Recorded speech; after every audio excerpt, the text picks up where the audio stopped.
喺呢個紛亂嘅世界，你係咪曾經感覺到迷茫，甚至對一切都失去咗希望？有時，我哋會覺得自己被黑暗徹底吞噬，心靈深處渴望着一盞永不熄滅嘅明燈，去照亮前方嘅路，引導我哋走出困境，尋回平安。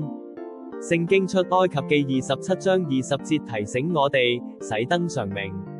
呢句說話唔單止係一條律例，更係對我哋每一個人生命嘅呼喚，要我哋時刻保持心靈嘅燈火通明，迎接聖靈嘅引導。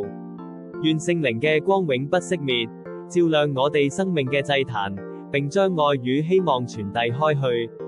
記住，你嘅生命本身就係一盞光，可以溫暖同照亮身邊嘅每一個人。